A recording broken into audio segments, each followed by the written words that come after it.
अरे उन्हें दर्शन भी कहाँ हुए थे? क्यों? वो तो मानस स्तंभ तक ही आए थे, तो मानस स्तंभ के दर्शन से ही हो गया था। तो छोड़ो ये दिव्य ध्वनि में ध्वनि सुनना, शास्त्र पढ़ना, मानस स्तंभों के दर्शन करो, हो जाएगा।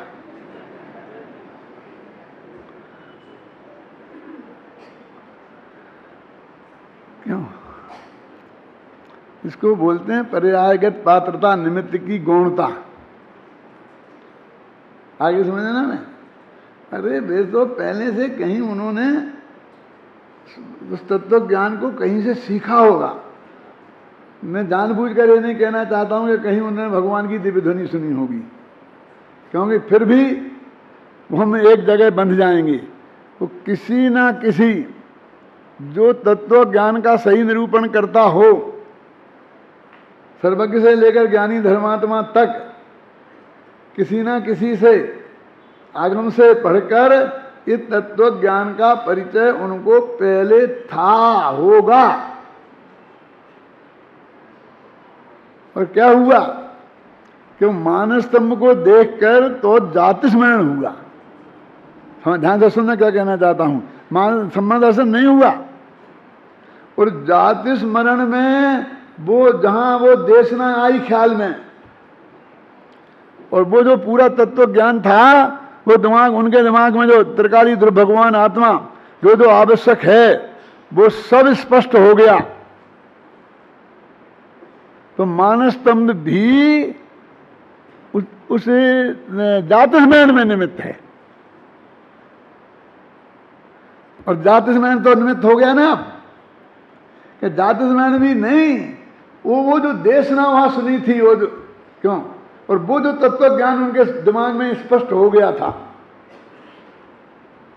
जो धारणा में पड़ा था कहीं, उससे तो वो धारणा का ज्ञान सामने उपस्थित हुआ। मैं प्रत्यक्ष इसलिए नहीं बोलना चाहता हूं कि फिर वो केवल ज्ञान है। कौन सा प्रत्यक्ष हुआ, क्या हुआ, क्या हुआ, ख्याल में आई ना? स्मृति में आ गया, ख्याल में आई ना? स्मृति में प्रत्यक्ष तो शामिल ही है ना। पूर्व का प्रत्यक्ष और वर्तमान का प्रत्यक्ष, जोड़ रूप ज्ञान जो होता है ना, तदित्यकारा, इस प्रकार का, उससे वो उनका काम हो गया। और उसी वक्त उनको द्वादशांग का ज्ञान हो गया। ये भी काहे से हुआ? पढ़ाया किसी ने द्वादशांगों ने? द्वादशांग के पाठी हो गए, क्योंकि गणधर द्वादशांग के पाठी होते हैं। तो प्रवचन सुनने के बाद तो वे गणधर थोड़ी बने, गणधर तो पहले बने ना, तब तो प्रवचन खिरा, अभी खिरा नहीं प्रवचन तो क्या। और मन पर ज्ञान हो गया। और इतना हो जाने के बाद वास्तव में तो महावीर उनके गुरु रहे ही नहीं। क्यों? जब उनकी दिव्य ध्वनि खिली तो एक दिन, एक मिनट भी उन्होंने सुनना बंद नहीं किया। ख्याल में उनकी उपस्थिति अनिवार्य रूप से रही। क्या कहती है ये घटना?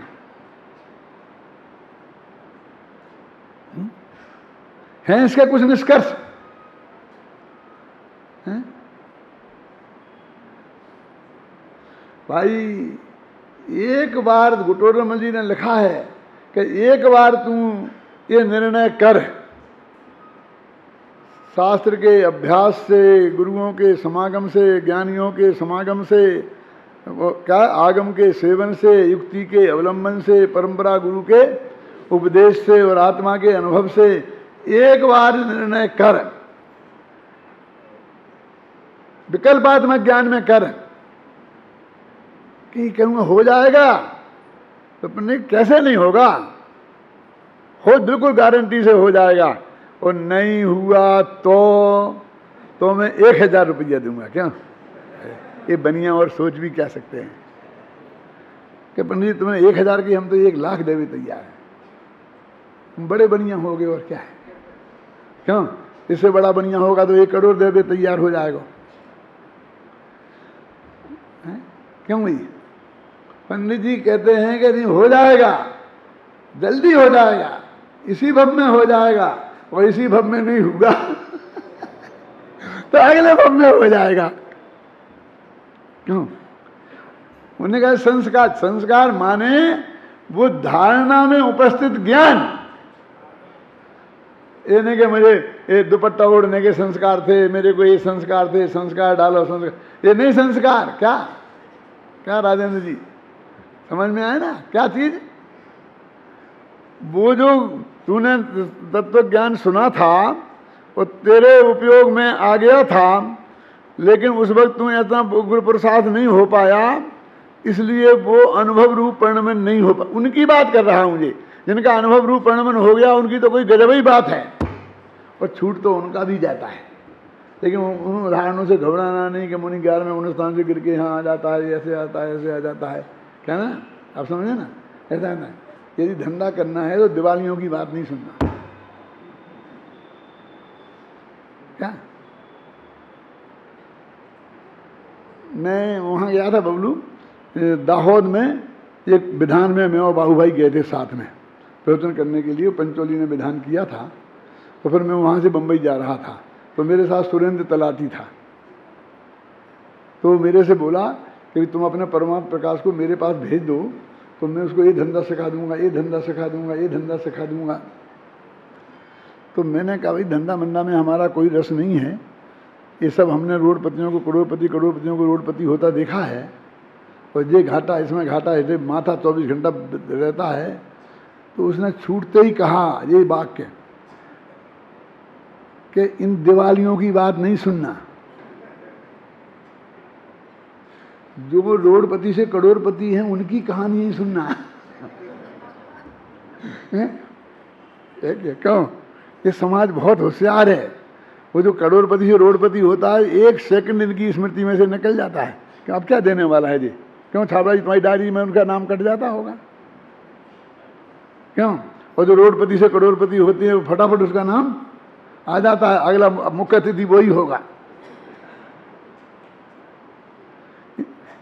इस दिवालियों की नहीं सुनना। तो मुझे उस दिन से समझ में आया, तो मैं ये कहता हूं कि 11वें गुणस्थान से गिर के पहले में आता है, इनकी बात सुनना ही नहीं तो पहला सीधे से 7वां हो जाता है, चला जाता है, उनकी सुनना। क्यों? कि वो हतोत्साह करने वाली बात है और ये प्रोत्साहन देने वाली बात है। लेकिन वो बहुत ही ज़्यादा कोई अभिमान में चढ़ जाए और वो हो जाए, तो उसको उस सत्य का ज्ञान जनवाणी में कराया है, तो ज़रूरत हो तो उसको भी करना, लेकिन 24 घंटा उसकी चिंतन करने की ज़रूरत नहीं है। मैं त्रिपाली ज्ञाता भगवान हूँ, क्यों ना हुई ये प्राप्ति स्वरूप यूं ही जान ले, है ना? 1-6 महीना तू कहनो मेरो मान ले, और संकल्प और विकल्प के विचार तज, अपनो मन एक ठोर आन ले। तू ही है कमल, तू ही है सर ता मैं, तू ही है कमल ताको, तू ही है भ्रमर, तू ही तालाब है, तू ही कमल है, और उस पर झूमने वाला भिनभिनाने वाला भौरा भी तू ही है। स्वाद पहचान ले। अब क्यों ना हुई है प्राप्ति, अवश्य हुई है प्राप्ति, स्वरूप यूं ही जान ले। ये क्या कह रहे बनारसी दास जी? भाई गारंटी है कि हाँ गारंटी है। किसकी? हमारी। हमारी काय की गारंटी है?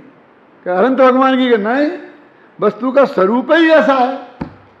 ये हमारी माताएं बहनें देखती हैं ना कि वहाँ एक चीज़ रखी है अलमारी में, हम पूछते हैं हमारी टोपी कहाँ है। आत्मा खोजना आसान है और टोपी खोजना मुश्किल है। इसमें भी गुरु की जरूरत पड़ती है कि टोपी कहाँ है कि वहीं अलमारी में रखी है। कि अलमारी में तो देख के आया हूँ 3 दफे अच्छी तरीके से, वहां नहीं है। क्यों नहीं होगी? वहीं होगी। और नहीं निकली तो क्यों नहीं निकलेगी? जब वहां रखी है, अरे मेरी गारंटी नहीं है वहां रखी है तो जाएगी कहां?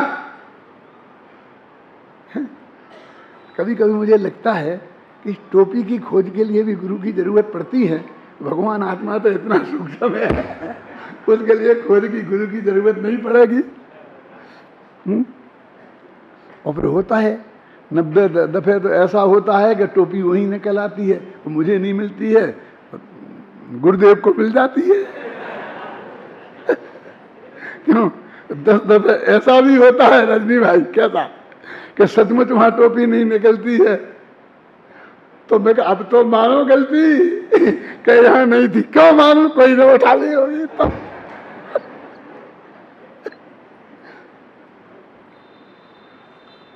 % अपन को ही अपनी गलती माननी पड़ती है, ख्याल नहीं ना? इस संसार में हम रखड़ रहे हैं, इसमें 100% अपनी ही गलती है, किसी दूसरे की गलती नहीं है। स्वरूप एवं ही जान ले, वस्तु का स्वरूप ही ऐसा है। देखो अब इस गाथा का की टीका अपन पढ़ते हैं। गाथा तो सामान्य है। देखो इस प्रकार ये गाथा टीका है ना, हाँ 96 की। मैं क्रोध हूं और मैं धर्मास्तिकाय हूं। देखो एक गाथा बदल गई लेकिन विषय नहीं बदला है, वही चल रहा है। मैंने बोला कहाँ तक चलेगा? 97वीं गाथा तक मैं आपको पाठ करवा रहा हूं ना। कहाँ से शुरू हुआ है? वहां से बात चल रही है।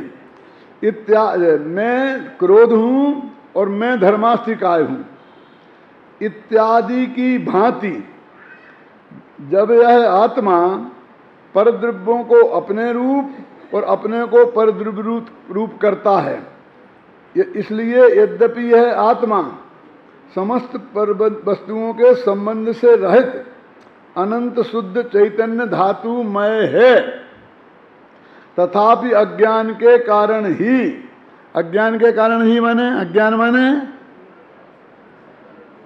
सोपाधिक चैतन्य परिणाम और सविकार चैतन्य परिणाम, अथवा ऐसी श्रद्धा ज्ञान और चारित्र तीनों कारण ही सविकार और सोपाधिक किए गए चैतन्य परिणाम वाला होने से वो कहते हैं कि ये जो चैतन्य परिणाम है ना आत्मा का उपयोग है, वो तो आत्मा का है। इस प्रकार के अपने भाव का कर्ता प्रतिभाषित होता है। इस प्रकार भूताविष्ट और ध्यानाविष्ट पुरुष की भांति आत्मा के कर्तृत्व का मूल अज्ञान सिद्ध हुआ।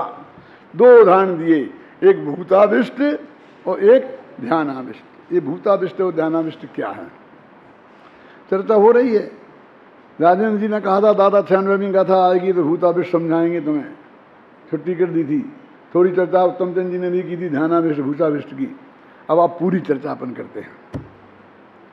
ये भूताविष्ट क्या है?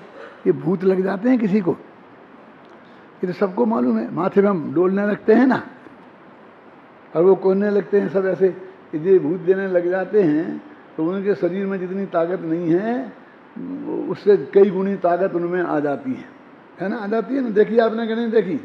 मैंने ऐसे देखे हैं कि जिस आदमी को यहाँ कोई बैठ के बीड़ी पिए तो वहाँ बैठना मुश्किल था, वोमिटिंग हो जाए, बताओ बीड़ी लाओ, ये क्या कर रहे हैं? और बाद में जब भूत उतर जाए तो वही वहाँ गंदा रह जाती है ना, उस गंदे में उसे वोमिटिंग होती है, उस पर हाथ से बीड़ी पीता है। अमानसिक कार्य करता है। अमानसिक का मतलब क्या होता है? अमानसिक माने मनुष्यों के योग्य नहीं।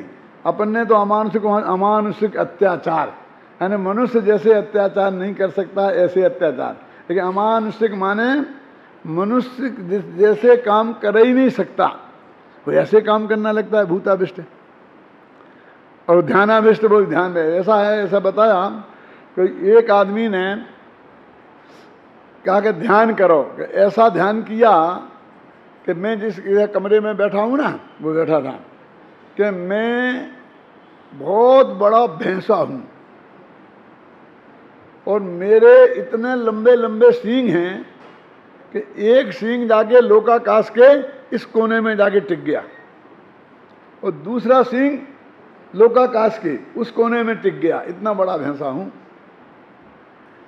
अब यदि मैं ऐसी गर्दन हिलाऊंगा तो क्योंकि सींग तो टूट नहीं सकते और वहां से हिल नहीं सकते, तो मेरी गर्दन टूट जाएगी।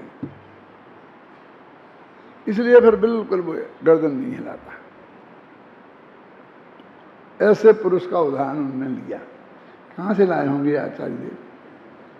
ऐसे सिर्फ के पागल लोग उस वक्त भी होंगे, जैसे आज भी हैं कुछ लोग हैं। कहते हैं ना कि इसे नाक की नोखों देखो तो उपयोग स्थिर होगा। है? आत्मा के अनुभव की विधि क्या है? पहला शरीर के दर्शन, फिर श्वास दर्शन, फिर राग देश दर्शन। क्यों? ये दर्शन छोड़ना है कि ये दर्शन करना है? इसे उपयोग स्थिर हो, उपयोग को स्थिर करने की विधि। क्यों? तो स्थिर करने की हम पार हो जाएंगे तो फटाफट आत्मा में चले जाएंगे और वहां स्थिर हो जाएंगे। आत्मा को जाने ही बिना उसमें स्थिर हो जाएंगे। क्यों? तो ऐसे लोग कहते होंगे, क्योंकि कुछ लोग ऐसे होंगे कैसे ध्यान में बैठते होंगे, ऐसा हो जाता होगा, उसकी गर्दन हिल जाती होगी, तो अब गया तेरा विघ्न हो गया। क्यों? गर्दन हिल गई, खत्म, ध्यान तेरा भंग हो गया। शरीर बिल्कुल हिलना नहीं चाहिए गौतम चंद जी। तो कैसे नहीं हिलेगा? कि तुझे मौत दिखेगी तब नहीं हिलेगा। कि कैसे दिखेगी मौत? कि भाई तू भैंसा बन जा। असली के तू ऐसा किया तो गर्दन टूट जाएगी, और गर्दन टूट जाने का भय होगा तो गारंटी से वो एकदम हिलाएगा नहीं, फिर वो गलती होने की संभावना नहीं है। ऐसे अकेले आत्मा फात्मा के पीछे कोई गर्दन बंद नहीं करेगा। बहुत उदाहरण शास्त्रों में और जगह भी आते हैं। क्यों? कि भाई ऐसा मानेगा कि वो भरत चक्रवर्ती का तेल का कटोरा लेके गया, सारी रानियों को देख, रनवास देख के आया, सोने चांदी देख के आया, है भर के दे दिया, तो साहब वो कटोरा कटोरा, वैसे कोई कटोरा नहीं देख सकता है। तो वो ये भी प्रैक्टिस करने का अच्छी कोशिश है। आप भी एक कटोरा लेकर के देखो मर करे। ये तो शास्त्र की बात है, भरत चक्रवर्ती की बात है। क्यों? तो उपयोग स्थिर करने का मौका मिल जाएगा। ऐसा भी उदाहरण आता है कि ये लोग संगीत गाने वाले होते हैं ना, जब वे गाते हैं तो सब लोग सभा झूमने लगती है। तो वास्तव में उस संगीत की बारीकियां और रस तो जो उसका विशेषज्ञ होता है, रसिया होता है, उसको ही आता है, सबको नहीं आता है। सब तो कहते कहा कर रहे हैं, पागल दिखते हैं सब, तो सबको तो वे पागल दिखते हैं, ख्याल में है ना। लेकिन जब सबके सब सिर हिला रहे तो अपन भी सिर हिलाओ, बहुत बढ़िया बहुत बढ़िया बहुत बढ़िया। क्यों? क्यों बोलते कि नहीं बोलते? बहुत बढ़िया बहुत बढ़िया। ऐसे बहुत लोग होते हैं। तो उनकी परीक्षा करने के लिए ये कहा कि जो जिस आदमी ने सिर हिलाया इनके संगीत गाने में, पुलिस के अब आदमी खड़े कर दिए ज्ञानचंद जी सलवार नंगी लेके, उनका गर्दन काट देना। कह दिया काटना मारना नहीं है, लेकिन मैं भरी सभा में तुम्हें ऑर्डर दूंगा सबके सामने। और अब संगीत उन्हें किया तो सब बिल्कुल ऐसे बैठे।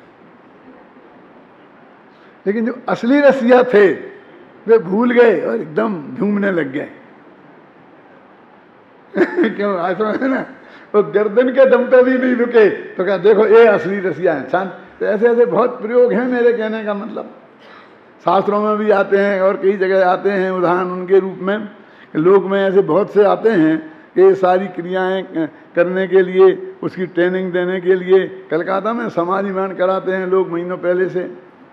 अरे आदि व्याधि उपाधि से रहित जो आत्मा का स्वभाव है, जिसे हमने सारी जिंदगी समझा है, अब अपने उपयोग को स्थिर करना उसका काम है। अब ये क्या है? ये कौन सा रोग? पार्किंसंस हो गया। अब देखो शरीर ऐसा ऐसा कर। अब बाबू भाई का शरीर ऐसा ऐसा कांपता था कि नहीं कांपता था? तो उनका उपयोग आत्मा में, उनका समाधि मरण हो सकता है कि नहीं हो सकता है? अरे हुआ। और तुम नहीं बिल्कुल पहलवान बन जाओ, बिल्कुल हिला नहीं, ऐसा कर जाओ, और तुम्हारा नहीं होने वाला है। क्या? ये शरीर के, यदि शरीर में पार्किंसंस की बीमारी हो गई तो उसके आत्मा के कल्याण करने का चांस चला गया।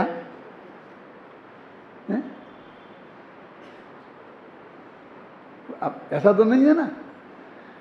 तो वो कहते हैं कि वो ऐसा ध्यानाविष्ट माने ऐसे ध्यान का, भैंसे का ध्यान, मैं नहीं कह रहा हूँ, भैंसे का ध्यान खुद आचार्य ने लिखा है। ऐसी वहां पर प्रैक्टिस कराने वाले लोग उस वक्त ऐसे होंगे।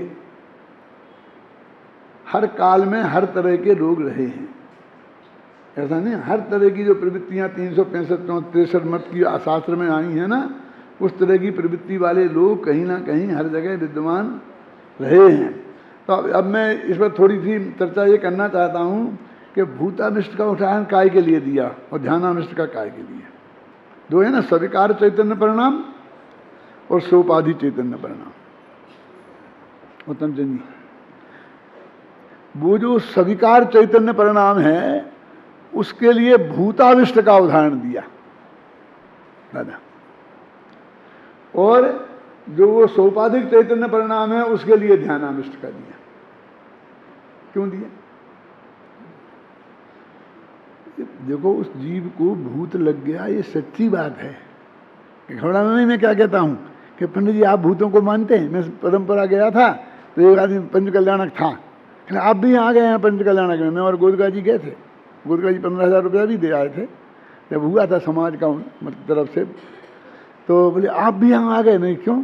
यहाँ कहने आप भी भूतों को मानते हैं? मैं कहा हाँ मानते हैं, तत्वासूत्र में लिखा है ना, व्यंतर जाति के देव होते हैं, हम नहीं मानेंगे क्या? भूतों को सच्चा देव मानना और सच्चे देव जैसा उनका आदर सत्कार करना, ये मिथ्यात्व है। उनके अस्तित्व से इंकार करना ये कोई सम्यक दर्शन नहीं है। तो टोंडमल जी ने कहा ना, और ये भी आते हैं, माथे में आते देखे जाते हैं। उन्होंने तो यहाँ तक लिखा समय सार में कि हम झाड़ते हैं तो मंत्र से जहर उतरते देखा जाता, लिखा क्या नहीं लिखा? और दूर, वो आदमी इतनी दूर है और हम इतने दूर हैं और हम बोल भी नहीं रहे, मन ही मन में बोल रहे। क्यों? अरे फूंकने मूकने की बात नहीं है, फूंक भी नहीं रहे और मंत्र उतर जाता है। और वहाँ तो अमृतचंद ने तो दो बातें और जोड़ दी, स्त्रियां विडंबना को प्राप्त हो जाती है। अभी आएगा इसमें सब, ये सब इसमें शास्त्र में लिखा है, मैं अपनी तरफ से कुछ नहीं बोल रहा हूँ, है ना। तो ये ऐसा है, ये क्योंकि वो स्वीकार चैतन्य परिणाम आत्मा में है, वो आत्मा की पर्याय है। ये भूत लग गया है माने वो कोई झूठा जो डोल रहा है, वो ऐसी बात नहीं है क्या? और सोपाधिक चेतन परिणाम है ध्यानाविष्ट, वो ध्यानाविष्ट में ऐसा भैंसा भैंसा है ही नहीं कहीं। यानी पर में हमें ने कुछ किया ही नहीं है, आज तक माना है कि कुछ किया ही नहीं है। ये राग तो हुआ है अपनी पर्याय में, और राग का कर्ता भगवान आत्मा अशुद्ध निश्चय न से भी है, लेकिन वो कौन से राग का है? वो सम्य दृष्टि को होने वाला राग रूप परिणमन, ये मिथ्यात्व वाला राग नहीं, ख्याल में आई ना। इसलिए भूताविष्ट दिया और उसके लिए ध्यानाविष्ट दिया कि जहाँ सारा खेल कल्पना ही कल्पना का है। देखो धर्मद्रव्य भी निमित्त है ना भैया, और हमारे कर्म के बंधन में राग भी निमित्त है, लेकिन धर्मद्रव्य से हमारा क्या संबंध है? आप मानते हैं कुछ निमित्त को? यदि तुम मानते हो तो फिर तो उसे कर्ता मानो, फिर उसका कुछ संबंध मानो ना। फिर धर्मद्रव्य की भी पूजा शुरू करो, आकाश द्रव्य की भी करो पूजा शुरू, क्यों? काल द्रव्य की भी करो। काल द्रव्य हमारे परिणमन में निमित्त है कि नहीं है? अच्छा बताओ देवेंद्र जी, हमारे पुण्य के उदय से के पाप के उदय से?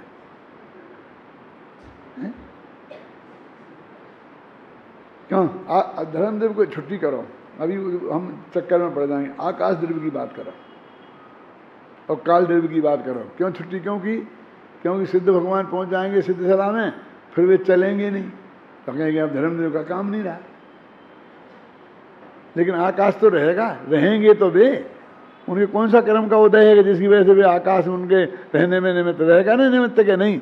और उनमें परिवर्तन होगा कि नहीं होगा? तो काल द्रव्य उसमें निमित्त रहेगा कि नहीं रहेगा? यानी ये बिल्कुल ही उसके कर्तृत्व रंच मात्र भी नहीं है।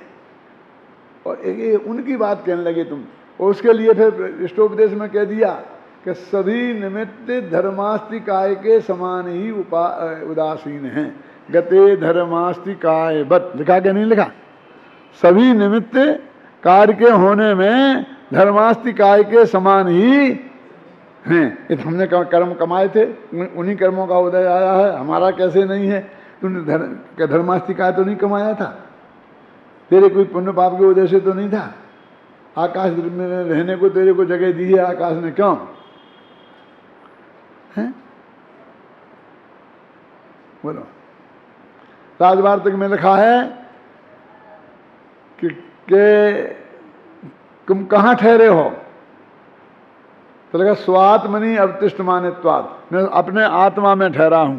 तो लोग कहेंगे पागल हो गया, हम तो ये पूछ रहे कौन से होटल में ठहरी हो, धर्मशाला में ठहरी हो, स्मारक में ठहरी हो, तो कौन से कमरे में ठहरी हो? क्यों कि जहाँ एक थैला रखा है 5 रुपये का, और वहाँ मैं ठहरा हूँ, और जो सामने तुम्हारे खड़ा हूँ, तो यहाँ तो मुझे ठहरा नहीं मानती, और मैं अपने आत्मा में ठहरा हूँ।